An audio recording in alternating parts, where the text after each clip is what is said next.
साथियों नमस्कार, Kota online classes में आपका स्वागत है। साथियों आज हम लोग स्टार्ट करने वाले हैं हिंदी साहित्य के इतिहास में से आदिकाल को। साथियों इसके पहले हम लोगों ने बहुत सारा जो है हिंदी साहित्य से इतिहास से संबंधित जितनी भी चीजें जो प्रारंभिक होती है आरंभिक होती है उन चीजों को बहुत अच्छी तरह से देख लिया है। करीबन मैंने जो है यहाँ पर 14 वीडियो में डाल चुका हूँ, तो आप लोग जो है अब जुड़े रहिए, एक एक वीडियो को आप देखिए और एक एक वीडियो से नोट्स बनाइए। आपको मैं कह रहा हूं कि दिल खोल के बता रहा हूं कि शायद आपको जो है यहां से बहुत बढ़िया नोट्स मिले। साथियों अगर चैनल पर पहली बार जुड़े हो तो चैनल को जरूर सब्सक्राइब कीजिए, लाइक कीजिए, शेयर कीजिए और आप अपने दोस्त को बहुत प्यार दीजिए। साथियों चलते हैं हम लोग यहाँ पर आदिकाल को शुरुआत करते हैं आदिकाल की कि यहाँ पर कैसे कैसे रहा आदिकाल। ये स्टार्टिंग से आप लोगों को मैं बता रहा हूँ।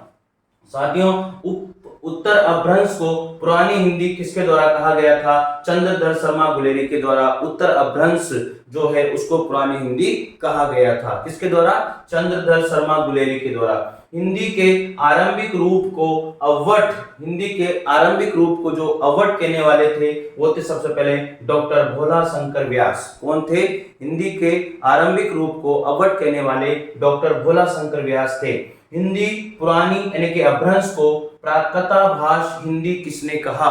वेरी वेरी इंपॉर्टेंट क्वेश्चन है, इसे आपको याद रखना है। आचार्य रामचंद्र शुक्ल के द्वारा कहा गया। ये तो आपको पता ही होगा। देशील बनना किसके द्वारा कहा गया था? विद्यापति के द्वारा कहा गया था। तो यहाँ से 1, 2, 3 और 4 ये 4 क्वेश्चन यहाँ से ऐसे के ऐसे बनते हैं कि अपभ्रंश को जो है पुरानी हिंदी किसके द्वारा कहा गया? चंद्रधर शर्मा गुलेरी के द्वारा कहा गया। हिंदी के आरंभिक रूप को अवट किसके द्वारा कहा गया? डॉक्टर भोला शंकर व्यास के द्वारा कहा गया। पुरानी हिंदी अपभ्रंश को जो है प्राकृताभास हिंदी किसके द्वारा कहा गया? आचार्य रामचंद्र शुक्ल के द्वारा कहा गया।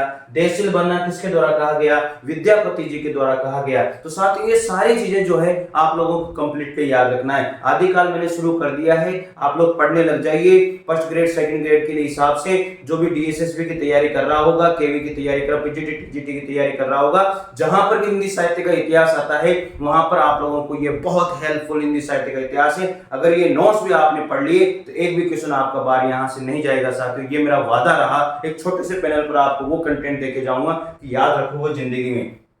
आदिकाल का सीमांकन, अब देखिए, अब आदिकाल यहां से प्रारंभ होता है, आरंभ होता है, और आदिकाल का सीमांकन क्या क्या किस राइटर के द्वारा या किस कवि और लेखक के द्वारा किया गया है ये हम लोग शुरू यहां से करते हैं। जॉर्ज अब्राहम ग्रेसन के द्वारा 643 ईस्वी से 1400 ईस्वी तक आदिकाल का सीमांकन किया गया है। किसके द्वारा? जॉर्ज अब्राहम ग्रेसन के द्वारा। याद होना चाहिए ये सारी चीजें, एक एक चीज मैं आपको यहाँ पर निचोड़ दे रहा हूं, एक एक चीज। ये मान लीजिए कि प्राणों से भी बढ़कर मैं आप लोगों को यहाँ पर नोट्स दे रहा हूं, और ये नोट्स अगर आप लोगों ने याद कर लिए, ये नोट्स आप लोगों ने प्रिपेयर कर लिए, तो गारंटी देता हूं एक भी चीज आपकी यहां से बाहर नहीं जाएगी। देखिएगा, बार बार ये मैं इसलिए बोलता हूं, बार बार इसलिए बोलता हूं कि आप लोग लिखिए, नोट कीजिए अपनी कॉपी में और जरूर वीडियो को शेयर कीजिए ताकि दूसरे लोगों को भी इसका फायदा हो।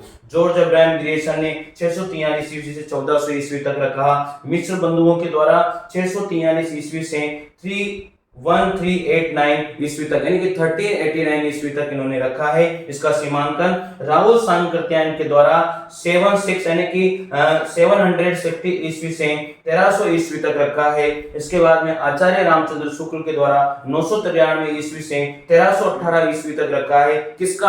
आदिकाल का सीमांकन की बात कर रहा हूं मैं। इनका द्वारा प्रारंभिक और अंतिम आदिकाल को कैसे कैसे इन्होंने सीमांकित किया है ये बात भी आपको याद होना चाहिए।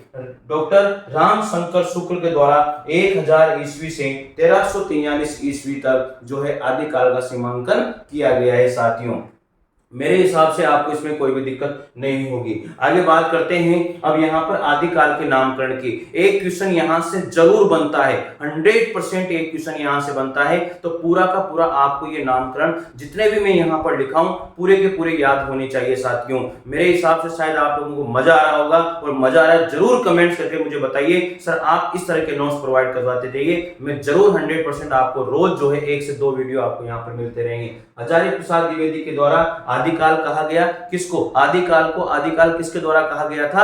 आचार्य प्रसाद द्विवेदी के द्वारा कहा गया था। याद रखना, ह से आ, इस तरह से आप लोग जो है कोड वर्ड बना करके याद रख सकते हो। आचार्य रामचंद्र शुक्ल के द्वारा आदिकाल को वीर गाथा काल कहा गया। महावीर प्रसाद द्विवेदी महावीर प्रसाद द्विवेदी जी के अनुसार आदिकाल को बीज वपन काल कहा गया है। इसके बाद में डॉक्टर रामकुमार वर्मा के द्वारा आदिकाल को संधि काल व चारण काल कहा गया है। इसके बाद में राहुल सांकृत्यायन के द्वारा सिद्ध सामंत काल कहा गया है। किसको? आदिकाल को। इसके बाद में आदिकाल को मिश्र बंधुओं के द्वारा आप सबको पता है आरंभिक काल कहा गया था, और डॉक्टर गणपति चंद्र गुप्त के द्वारा आदिकाल को प्रारंभिक काल कहा गया था। याद होगा, प्रारंभिक काल या शून्य काल कहा गया था। इसके बाद में डॉक्टर विश्वनाथ प्रसाद मिश्र के द्वारा आदिकाल को क्या कहा गया? वीर काल कहा गया। यहाँ पर देखो वी से वी, यानी कि याद रख लेना इस तरह से। वीर काल किसके द्वारा कहा गया है? विश्वनाथ प्रसाद मिश्र के द्वारा कहा गया है। इसके बाद में डॉक्टर धीरेन्द्र वर्मा के द्वारा अपभ्रंश काल कहा गया। अपभ्रंश काल दो लोगों ने कहा है, एक तो डॉक्टर धीरेन्द्र वर्मा के द्वारा और एक चंद्रधर शर्मा गुलेरिया के द्वारा। दोनों ने ही आदिकाल को अपभ्रंश काल के नाम से पुकारा है।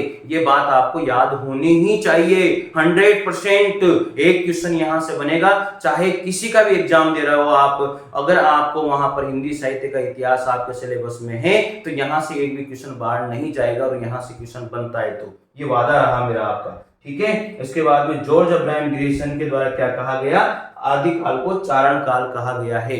जॉर्ज अब्राहम ग्रेसन ने चारण काल किसके द्वारा कहा गया? आदिकाल को जॉर्ज अब्राहम ग्रेसन के द्वारा। लेकिन संधि काल वो चारण काल किसके द्वारा कहा गया था? डॉक्टर राम कुमार वर्मा के द्वारा।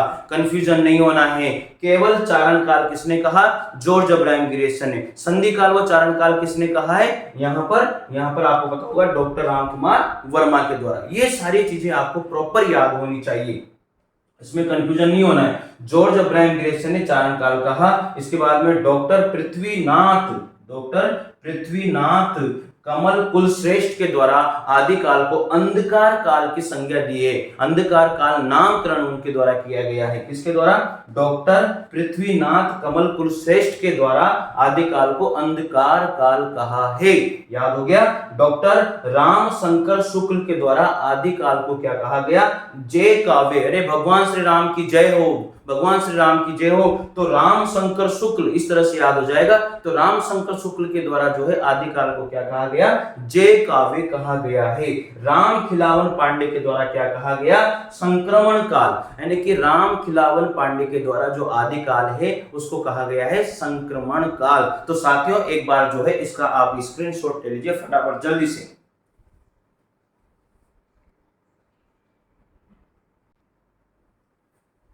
तो देखिए साथियों अब आगे है, यहाँ पर डॉक्टर हरिश्चंद्र वर्मा के द्वारा क्या कहा गया? आदिकाल को संक्रमण काल कहा है। इसके बाद में मोहन अवस्थी के द्वारा आदिकाल को क्या कहा गया? आधार काल कहा गया है। 70 नंबर पर शंभुनाथ सिंह के द्वारा आदिकाल को प्राचीन काल कहा गया है। इसके बाद में 18 पर वासुदेव सिंह के द्वारा आदिकाल को उद्भव काल कहा गया है। व से उ याद रख लीजिएगा। 19 नंबर पर रामप्रसाद मिश्र के द्वारा आदिकाल को संक्रांति काल कहा गया है। ये सारे के सारे याद होने चाहिए। शैलेश जैदी के द्वारा आदिकाल को आविर्भाव काल कहा गया है। हरीश के द्वारा उत्तर अपभ्रंश काल कहा गया है।